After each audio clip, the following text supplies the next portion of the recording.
How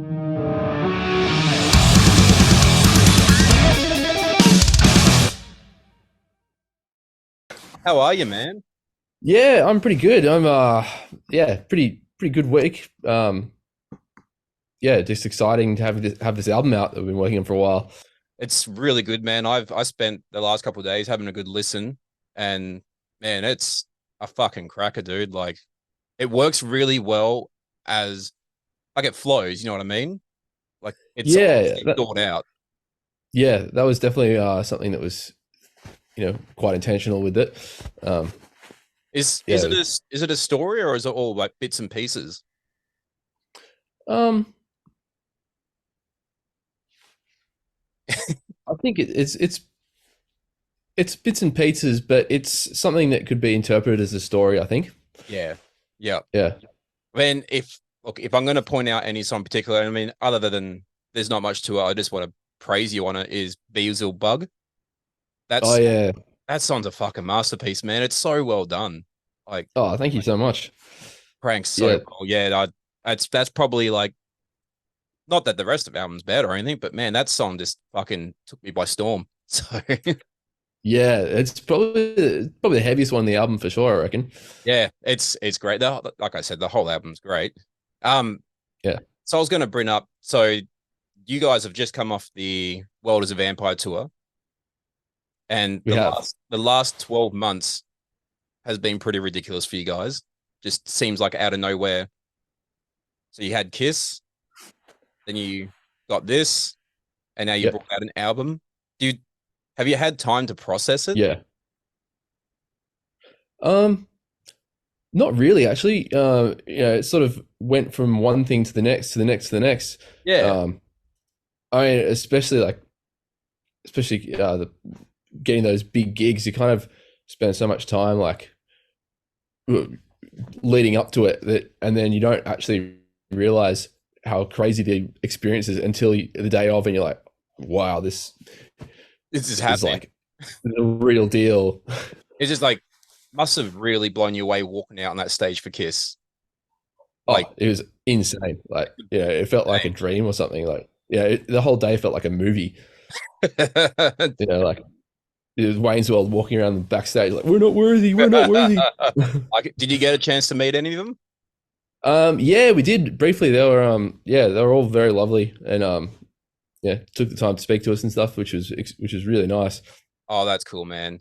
Well, Yeah. I did. I got a chance to catch his at Brisbane at Eaton's Hill for Well as a Vampire. Oh, man. I'm not gonna lie, I knew who you were before that. I hadn't Yep. heard before, so I'm one of the photographers, and I was shooting you guys that day. Yeah, And right. walking in, I had no idea what to expect. I've Yeah. been told a little bit, but I didn't quite know. And man, like, it doesn't happen very often, but within like 30 seconds of shooting, I was turning around to another photographer, just being like, "Fuck!" Like, Oh, you guys are just it was so fun to shoot. Like, and you guys are having fun on stage. Like, you you play your music so well, but you're not hmm. taking yourself seriously at the same time. You know what I mean? Like, Yeah, it's such a fun vibe. That's obviously a conscious effort, isn't it? for sure. It's like, we're gonna have fun with it, but definitely like creating the music that we want to create. We're deadly serious about that. But Yeah. everything else, it's just it should be fun. You know, it's not Yeah. serious. It's heavy metal should be fun. It's not like I it's think not it's a like misconception. Like, yeah, for sure. I It's actually escapism. I not in the band anymore, but Nev, who runs all this, I used to be in a death metal band with him, and like it was that. It's like the music's serious, but it's all about fun. Like, you act like dicks on stage because Yeah, why not? It's fucking you're doing it because you enjoy it. So exactly. It's like you're playing in a band, creating your own music. You're like, I feel like the world is your oyster in terms of what you can do. You can do whatever you want, and so why not just do the craziest things you can imagine? yeah. Actually, when you say craziest things, I want to bring up your costumes. Actually, the new Oh one. yeah. So first of all, where did that come from? Because I know I spoke to a couple of the guys backstage at Eaton's, but didn't really get a chance to really delve into it. Where did the idea for these costumes come in? So for the last few years, we've been playing in these custom speedos, and for when the opportunity for this tour came up, we thought, oh, it's probably time to up our game a little bit for it. And we got approached by one of our friends who's a costume designer, and so she'd love to make some costumes for us. And then we spent a bit of time brainstorming it, but then bass player Elliot, he found these like robes on Alibaba, and was like, oh, that's it, we're going to do those, and we're going to customize them, and we're going to make them crazy. And so we got all the gold stuff added to it, and then Samuel Singer, my brother, he's got these bat wings sewn into it. They're so good. His crown of horns, I suppose you'd call it. So I think it was just a case of let's try and make something new and cool, and it worked. And like, as I said, because I was shooting it, it really worked, for the photos, like, especially when Sam's flapping out his arms and the winds come out and you guys are all lined up next to him. Like, it made for some fucking cool photos, man. Like, it looked really good. So man. It's worked really well. Yeah. Have you, like, I don't know if this has come up in conversation with you guys, but I was thinking about it. This costume change has kind of come around with, this tour and everything, and with the new album. Could it be on the cards that each album kind of brings a new change and an upgrade to the band with costumes, or? Oh, we're always evolving, and I think I haven't actually thought about it in terms of a new album, a new costume every time, but there will definitely be more iterations of the costumes. Yeah, you do want to keep exploring new ideas, and for sure, yeah. And so, jump back to the new album, because I do want to touch on that. So, I'm interested. I know that you're quite a seasoned guitarist yourself. Like, I know that's a lot of what you do outside of the band as well. I am curious about, with that many guys in the band and the sound you go for, where do you even begin to write your songs? Is it just like one or two of you kind of building up from there, or do you all get together and jam on stuff? How's it work with you guys? So what we usually do is, like, three of us get together and come up with some pretty kind of mediocre sounding songs. On acoustic guitar and vocals, basically, is that stage. And then we take them to the band and we just play them and play them and play them. And, each time it's played, we add one more thing and one more thing. And, by the end of it, we've created this kind of, we've added all this stuff to it. And now it's like this monster that building and layering, just keeps evolving. And then we get into the studio, and you got access to all these other instruments, and you're like, oh, let's add this thing, let's add this synth, let's add an orchestra, let's add this like weird Eastern sounding sitar type thing, and let's add congas, and which is kind of how a part of the Beelzebub came about, because there was all the stuff in the studio, which we just kind of threw the kitchen sink at it. So the songs are obviously evolving in the studio as well as just until it's on record. It's constantly evolving. For sure, yeah. And that's the same with all your old stuff. It's always been that way. Yeah, it's at some point I think we've had to draw a line and be like, okay, it's done. No, we're not touching it anymore. And I think that is when we leave the studio, unless there's specific things that we know need to be in there, that's where we draw the line, because you can keep adding stuff.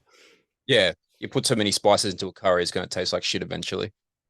Yeah, I suppose so. I was more like you can just keep going at it forever and ever and ever. But Yeah, probably not the best analogy, but it was the first thing that came to my head. Yeah. Yeah, I mean, and the way you explain that makes sense because I was going to bring up that, like everyone from vocals, guitar to synth and everyone gets their part to shine, not just on this album, but everything you guys have ever done. Like on your back catalog, it's everyone's always got something there. Like, just going like, oh, the synth comes in once in a while. It's like when it does, it does. Like it shines. It's like the Rotten Priest is probably a good example of that. Yeah, for sure. That bridge. Speaking of that, I was gonna mention to you because, like I said, I hadn't really heard you guys before. Stand there watching you guys at Eaton's Hill, and I'd never heard it before. And that fucking bridge came in for Rotten Priest. I swear to God, I nearly shit myself. Oh yeah. Like, does that feel big on stage when you play that? Yeah, it's huge. Like, You yeah, got to there's like, dubstep, sub drop type yeah, things. man. Like I've said, I've been in metal bands and I've played when you've had one bass drop go off and you feel like, yeah, like Yeah, that whole section yeah, must feel like a slap in the face. yeah. It's like pretty. Yeah, it's pretty big and brutal sounding and feeling, and it's got that tactile kind of tactile like bass synth thing going on. Yeah. And yeah, Yeah, and like I think that's what I love about you guys, other than just the sound, the fun and that is that the music, given how many people are in the band, like it's fully inclusive. Everyone's getting their part. yeah. We try to like have each instrument at all times playing a really crucial role. Yeah. So, Yeah, and it yeah, it shines through. You guys yeah, got that's good to hear. got like some new clips or anything coming down because you guys are pretty good at doing fun clips. Yeah, we got another one. We got a clip coming out soon, probably in the next couple of weeks or so. That's for one of the tracks. That's for one of the tracks on the album, Nazarene Extreme. Oh, that's a great song. That's Thanks. yeah. I mean, Yeah, yeah. the clip should be pretty wild as well. Oh man, so what? I don't even know where to go from there. Like, sorry, man. I've not gonna lie. I've just spent 9 hours at work and I'm tired as shit. No, that's all good. So I was gonna ask if you guys, um, did you have goals in mind when you started this band? Like, I mean, we talked about at the start was that you guys suddenly were supporting Kiss. Suddenly you're on tour with Pumpkins and Jane's Addiction. Was that a goal, or was it like, let's just start a band and see what happens? For me, I always wanted to be in a rock band, and it's what I wanted to do. And I've kind of, ever since I was like 6 years old, basically. And I came out of school, went to music school. It's good, learned a whole lot of stuff, but in the process, kind of lost what I wanted. But then when the band formed, it was a reminder of like, oh yeah, this is what I'm meant to be doing. This is what we're all meant to be doing.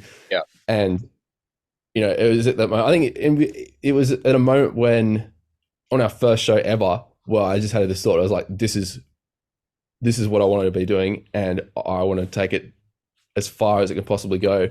So, yeah, from the first show, it was it was always the plan to try and take it as far as it could go. That's awesome, man. Like it's good that this came about and has kicked your passion. But like, I'm guessing you didn't lose your passion. You just didn't think anything was gonna come about of it until this started. Yeah, I think I always knew something was going to come about it, but I just didn't know what. But yeah, getting into the band and starting the band and like writing the music that I'd like always imagined hearing from writing the music that we'd always imagined hearing. That was like, and then it coming to life, and that was such a crazy experience. And yeah, like, so that would be another moment where it was like, oh yeah, this is what we're meant to be doing. Have you and Sam, like, he grew up singing as well, did he? Or We actually grew up playing guitar. okay, We both we grew up playing guitar. Sharing a bedroom wall. yeah, You always come in and see what I'm playing, and we always shared the same music taste. So as brothers, we kind of have a very similar vision, and I think that helps create such a strong direction. that yeah, Um, because I it blows my mind what Sam does with his voice. Like I I'm a singer in my band myself, and I'm not that great. And just to see people like Sam, and there's a couple of other singers out there where it's like they're not scared to test things out. They're mm, not scared to go, I'll try this. I don't care how yeah, it's, and he clearly just is open to try new things because the stuff he does, especially on this new album, it's so good. Like props well, to him, man. thanks. Like, so you guys have Yeah, got some shows coming up. You've got a show up here in 2 weeks. we do the Tailgate Festival Yeah. And then with Brisbane hmm? and Brisbane. I was just going to say in Brisbane a month after that. Oh yeah, with Pricey for what's it called, the big weekend. Yeah. Those shows should be good. And yeah, have you played the zoo before? No, we haven't. So it'll be a first for us, and we're really looking forward to it. It's a cool venue, man. Like I photographed a band there last night, and it's been around for years, but it's just constantly getting upgraded, and it's great, man. You'll really enjoy it. Mad, yeah, we're really looking forward to that one. And so, is there more plans for like a album tour or? Yep. So after that, we got Sydney, Newcastle, Ballarat, Melbourne, and Frankston. Yeah, and then that's pretty much from there. You don't not quite sure. Um, so we're sort of in the process of putting together a plan for the second half of the year. Yeah. But I'm sure it'll involve lots more exciting things. Um, yeah, Oh man, I'm looking forward to it. If I can't make it up to this Brizzy gig, I'll definitely be making it up when you get back up here for your next tour, man. Like mad. I, Yeah, now that I've seen you live in person, I'm not missing it, man. It's such an yeah, experience. great to hear. Man, thanks so much for jumping on here and having a chat with me, man. It's been a pleasure. No worries, my pleasure as well. And you have a great weekend, eh? You too. Thanks, dude. No worries. Catch See you, you man. later.